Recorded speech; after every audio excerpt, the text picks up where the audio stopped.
Link TV, connecting you to the world. Link TV is viewer supported. Watch more at linktv.org. Link TV presents Mosaic World News from the Middle East. Here are today's top stories. Iran slams nuclear agency report as fabrication. Bahraini opposition party decries the Arab League's double standards. And mock trial in Tunisia sentences Ben Ali to death. Mosaic. World news from the Middle East begins now.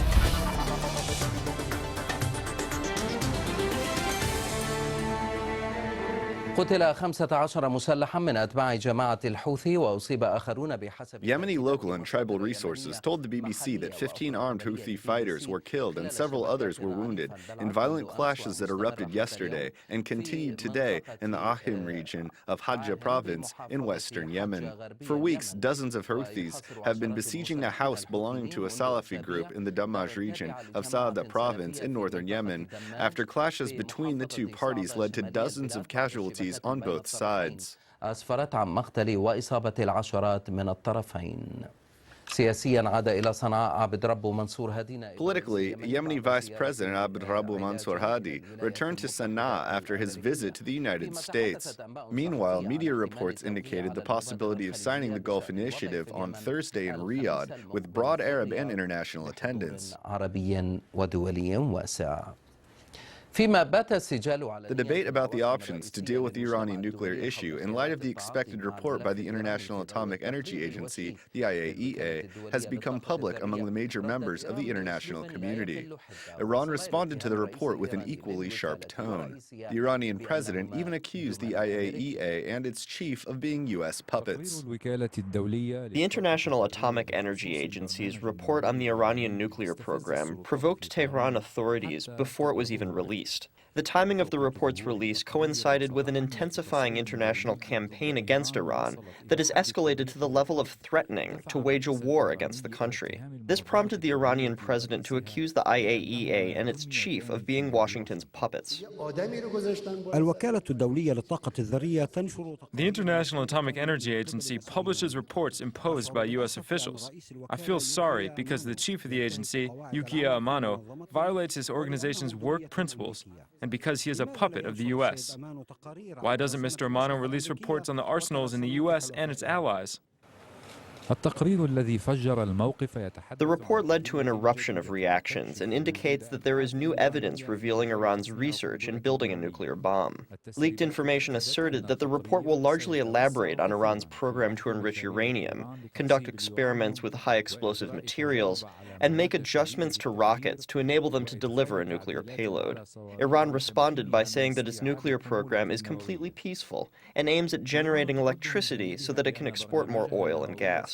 However, Iran's history of concealing information and failing to halt some of its activities has caused the UN to impose 4 rounds of sanctions against the country. All this will make it difficult for Iran to convince the international community of its innocence.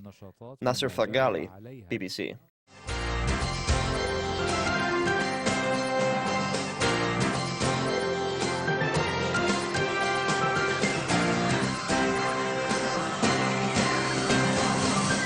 Harsh words from French President Nicolas Sarkozy about Prime Minister Benjamin Netanyahu. At a press conference at last week's G20 summit, Sarkozy reportedly told U.S. President Barack Obama, quote, "I cannot stand him. He is a liar." Obama apparently responded, "You're fed up with him, but I have to deal with him every day." The two leaders did not realize that their microphones were still switched on, and reporters, well, got an earful. The conversation was sparked when Obama criticized Sarkozy for failing to inform him that France would vote in favor of Palestinian membership in UNESCO, despite Washington's opposition. Following the faux pas, reporters at the press conference were asked to sign an agreement not to divulge the embarrassing comments. A member of the media confirmed that at the time the press obliged due to the, quote, sensitivity of the issue. Israel is likely to renew its transfer of customs funds to the Palestinian Authority after the U.S. Congress decided to unfreeze some $200 million in Palestinian security assistance. Israel suspended financial cooperation when the PA sought full membership in UNESCO, and Congress withheld its aid back in August ahead of the PA bid for full UN membership.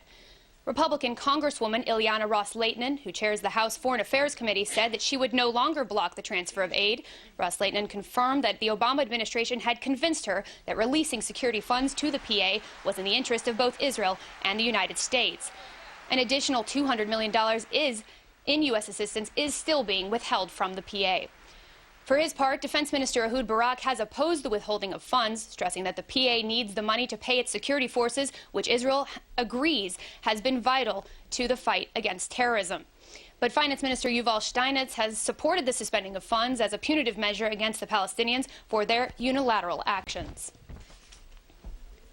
In the latest case of vandalism by far-right extremists, the words price tag were spray-painted on the walls of the Jerusalem home of Peace Now activist Hagit Ofran.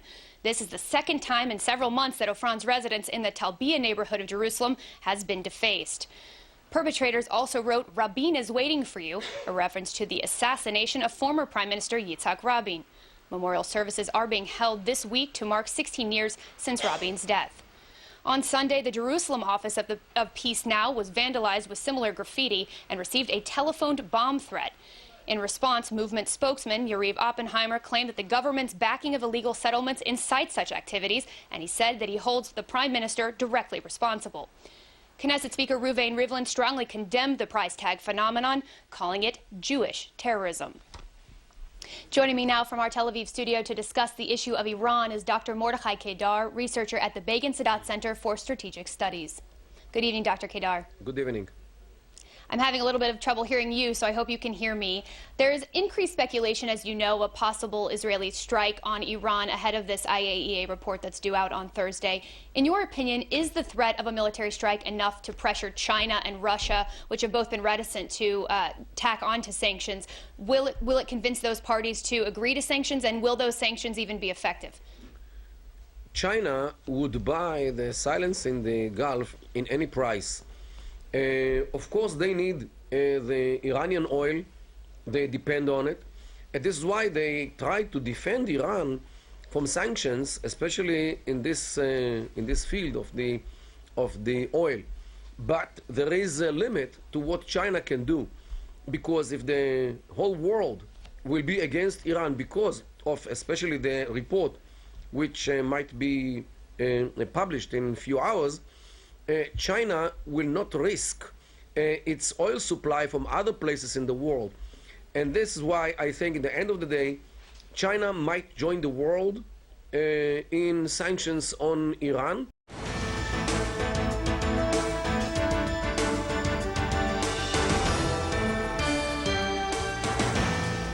The Bahraini regime used bullets and poisonous gas to quell demonstrations in a number of cities and villages after the Eid prayers. The demonstrators were insisting that the people's demands be met, while Bahraini religious scholar Sheikh Aissa Qasim criticized the crackdown. Activists condemned the Arab nations' double standards in dealing with the revolutions. They demanded the Arab League convene a meeting to discuss the Manama authorities' violations of the Bahraini people's rights. On the morning of Eid al-Adha, thousands of Bahrainis came out in peaceful demonstrations and marches in various cities and villages. They announced they would continue the struggle until their rightful demands are met.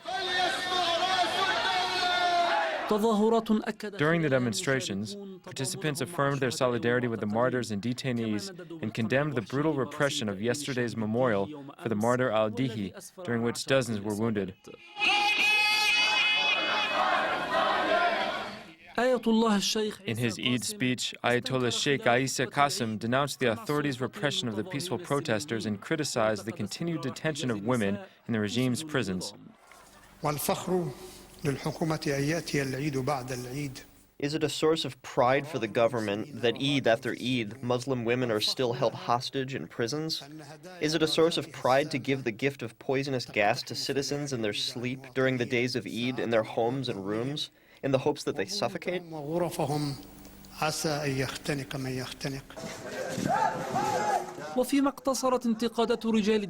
the religious scholars' criticisms are limited to Bahrain's internal affairs, other voices crossed the border to condemn Arab officials' double standards in dealing with the events in Arab countries. They demanded the Arab League convene a meeting to discuss the Bahraini authorities' violation of the unarmed people's rights.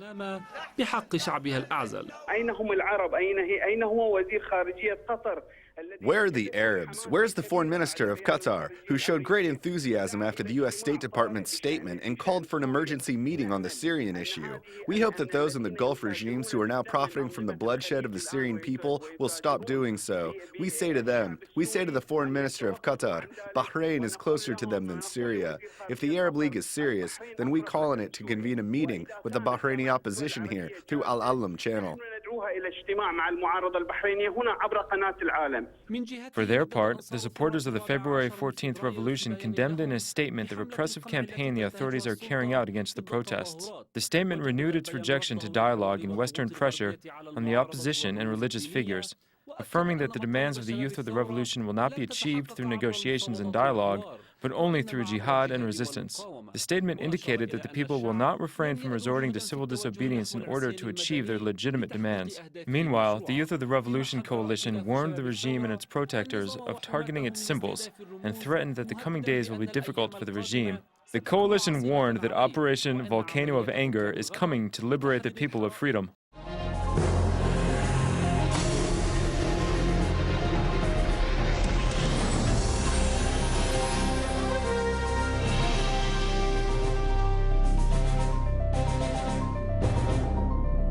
For the first time in 24 years, Tunisians woke up on November 7th without seeing pictures of deposed President Zine al-Abidine Ben Ali. Pictures that used to adorn buildings, balconies, and intersections to commemorate the day he came to power. So instead of being forced to listen to the glorification of Ben Ali by the media, as was customary, today they confirmed their joy over his downfall. Some youth prosecuted and executed an effigy of Ben Ali. Our Al Jazeera correspondent, Lufti Al-Haji, reports from Tunis. The accused, Zine el-Abidine Ben Ali. And this is how the Tunisian people chose to commemorate the first November 7th without Ben Ali. The youth of December 5th organized a popular mock trial in Al-Kram, a suburb of the capital Tunis, without interference by any political side, as stressed by the youth. Ben Ali was brought in handcuffed, a shot aimed at converting popular wishes into reality. The organizers tried to provide a fair trial with the defense and prosecution, and the people issued a verdict at the end. Sentenced to death by hanging. The execution of the sentence reflects the popular desire for the punishment of a man who afflicted woes on his people for 23 years and killed their children up until hours before his downfall. This infant was born 7 months after the martyrdom of his father on January 13th. Give us justice. Give us our rights. We don't have to impose it by ourselves. Give it to him. Give it to him. We don't want money. We want justice. We're not after money, we're after justice. He needs to be held accountable in front of me. The Tunisian street, which is now devoid of giant photos of Ben Ali and propaganda posters, holds the same views on Ben Ali as the residents of Al-Kram. On the first November 7th of the revolution, it is unacceptable not to represent freedom and the future of this generation. We are relieved that Ben Ali left. We were not happy, nor did we enjoy life in his presence. A lot of emotions. I'm feeling happiness, feeling freedom. No more jails, no more anguish. We just need freedom. On the street, we searched for someone to defend Ben Ali after his words filled newspapers and his photos filled television screens, but we didn't find anyone. The makers of the revolution say those who have praised Ben Ali vanished because times have changed. Who would have dared carry out such actions? Even more so, who could have imagined this scene only a year ago when a choir of supporters were appealing to Ben Ali to run in the 2014 presidential elections? No one probably, but the people wanted otherwise, and when the people want something, fate has no choice but to respond. Lutfi Haji, Al Jazeera, Tunisia.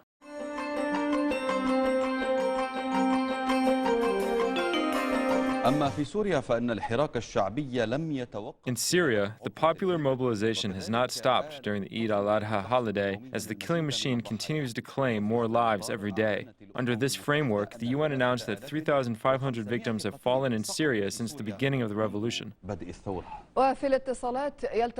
Politically, Arab League Secretary General Nabil al-Arabi will meet with a delegation from the Syrian National Council on Thursday, which comes on the eve of the Arab Ministerial Committee meeting scheduled for Friday.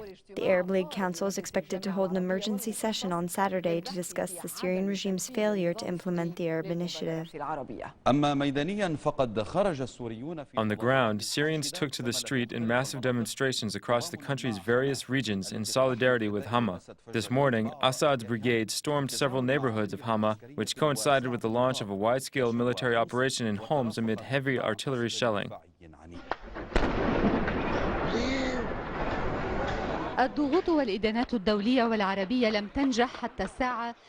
International and Arab pressure and condemnation have failed so far to put an end to the bloodbath which Syria has been witnessing for 8 months. Meanwhile, the UN High Commissioner for Human Rights estimated the Syrian death toll to be at 3,500.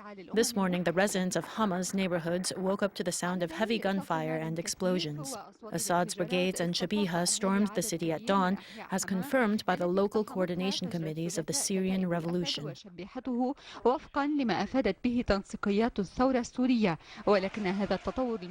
new escalation on the ground did not prevent the residents from taking to the streets in solidarity with the besieged cities, most notably Homs, which has been witnessing a wide-scale military operation and a tight siege for 7 days.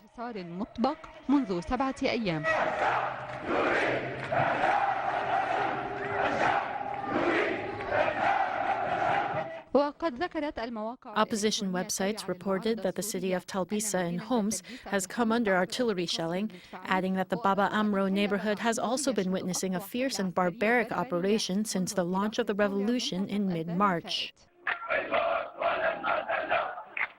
On Monday morning and Tuesday, Assad's brigades launched a series of raids and sweeps across various Syrian cities and towns. Syrian residents staged nighttime protests condemning the Arab League's position and demanding the downfall of the Syrian regime.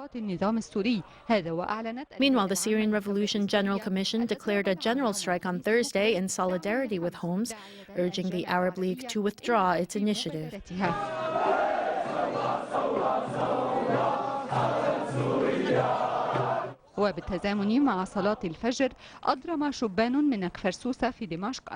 After the dawn prayer, Syrian youths in Kfar Susa in Damascus set a giant picture of President Bashar al-Assad ablaze. The incident took place in the area of Tishreen Stadium near the headquarters of the state security and military branch and the national leadership of the Syrian Ba'ath Party. The Syrian National Council launched a wide-scale mobilization to mount pressure on the Arab League and urge it to take a strong and effective position commensurate with the dangerous development in Syria, most notably in Homs. In its latest statement, the National Council said they are planning urgent visits to Algeria, Sudan, the Sultanate of Oman, and Qatar. The Council further said they will initiate contact with various Arab foreign ministers in Saudi Arabia, Iraq, Jordan, United Arab Emirates, Libya, and Kuwait in order to inform them of the heinous crimes being committed by the regime in Homs and other Syrian regions. In addition, the statement said that a delegation from the Syrian National Council Executive Committee will visit the Arab League before its ministerial meeting next Saturday. The Council will submit 5 demands from the Syrian people, namely, freezing the Syrian regime's membership at the Arab League, imposing economic and diplomatic sanctions by member states on the Syrian regime, referring allegations of genocide and other human rights abuses by the regime to the International Criminal Court, supporting international efforts aimed at securing protection for Syrian civilians and at allowing international observers, news agencies, and international organizations to enter Syria freely, and lastly, recognizing the Syrian National Council as the legitimate representative of the Syrian people and their revolution.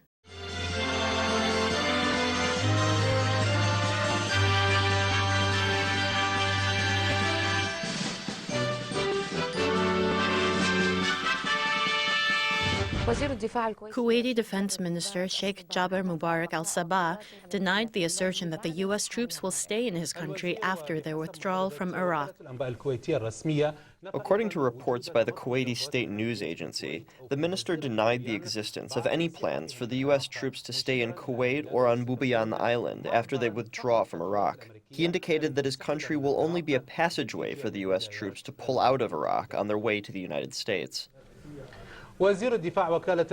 Acting Minister of Defense Sadoun Al-Dulaimi visited Diyala province to discuss with security leaders the issue of the Iraqi forces and their readiness to take over the security mission after the U.S. troop withdrawal. The minister briefed the security and military plan laid out by the leadership to confront the security challenges that threaten the stability of the region. These days, security in Diyala province has been strong, as the acting defense minister, accompanied by security commanders, is visiting the province to inspect the security situation. With the help of the good citizens of Diyala province, as well as the care taken by the security forces in Diyala, we and the security forces managed to make Diyala a truly safe and stable region. God willing, it will also become a prosperous region. The minister's visit also brought reassurance to the province that the general commander of the armed forces is giving instructions to the local security leaders.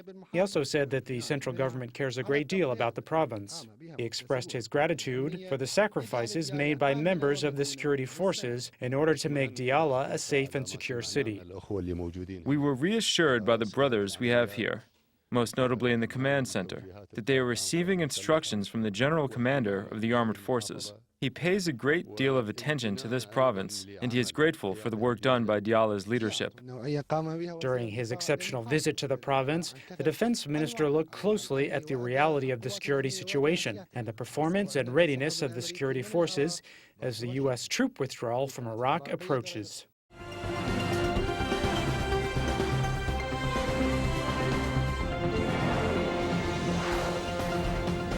Israeli reconnaissance planes have once again violated Lebanese airspace. The Lebanese national news agency says 2 Israeli reconnaissance planes flew over most parts of the country for several hours on Monday. Israel has repeatedly violated Lebanon's airspace since its 2006 war against the country. Beirut has condemned the overflights on several occasions. It says they constitute a blatant infringement of UN Resolution 1701 and the country's sovereignty. The family of an Australian man demands his release from an Israeli jail. Michael Coleman was on board the Gaza Freedom Flotilla that attempted to deliver medical supplies to the Gaza Strip.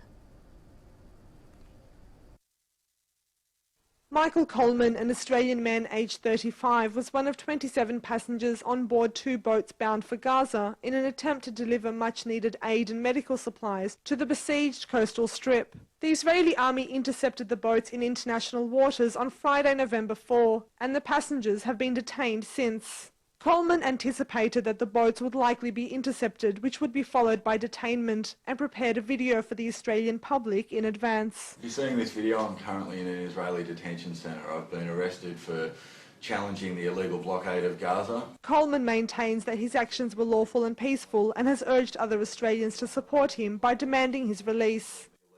Please notify your Member of Parliament or the Department of Foreign Affairs immediately to lobby for my release and to get Australia to support the Palestinian people who suffer these injustices every day. The Free Gaza group in Australia that was involved in coordinating the efforts of the flotilla feel the Australian government should be doing more to demand Coleman's release. We gave notice to the Australian government that the boats were in international waters as soon as they reached international waters, and we had no response at all from the Australian government. The fact that if these sorts of things had happened off the coast of Somalia, we'd be talking about kidnapping and piracy.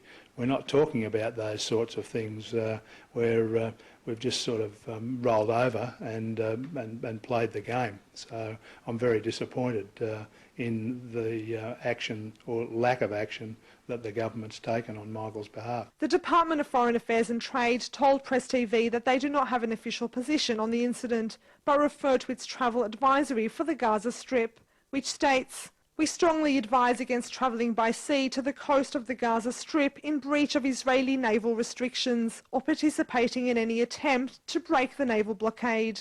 An Australian intending to participate in flotillas should be aware that they risk arrest by the Israeli authorities, prosecution and deportation." Well, the response by DFAT to the plight of an Australian citizen illegally held by Israel illustrates why people like Michael Coleman want to take this portion of foreign policy into their own hands. The DFAT circular refers to Israeli naval patrols of Israeli coastal and contiguous waters. They can't even bring themselves to describe them as Palestinian waters. Israel had no right to stop them. That's a form of collective punishment, and that's illegal under international humanitarian law. Australia should be clear and say so. Michael Coleman was arrested in Greece earlier in the year when the Gaza Freedom Flotilla attempted to set sail from the European port, only to be prevented from the local Greek authorities in what was a multi-governmental effort to prevent the flotilla from setting sail. At present, Israeli authorities are refusing to immediately release Coleman and other detainees unless they sign a voluntary deportation agreement. The detainees maintain that they tried entering Gazan waters from international waters and that Israel's interception was an illegal act of piracy. They also maintain that there would be no need to deliver aid to the impoverished strip if Israel lifted its illegal siege of Gaza. Rihab Sharida, Press TV, Sydney.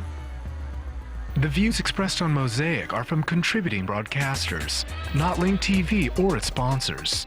The production of Mosaic is made possible by grants from the John D. and Catherine T. MacArthur Foundation, the Wincoat Foundation, the Firedoll Foundation, and by support of viewers like you.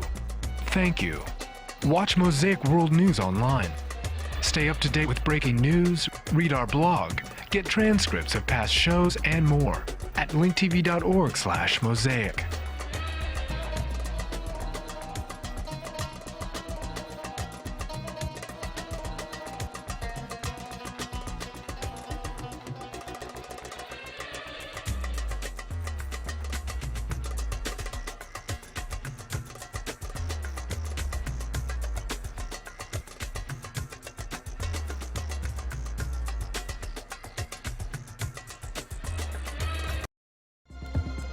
This program is brought to you by Link TV for educational and non-commercial use only.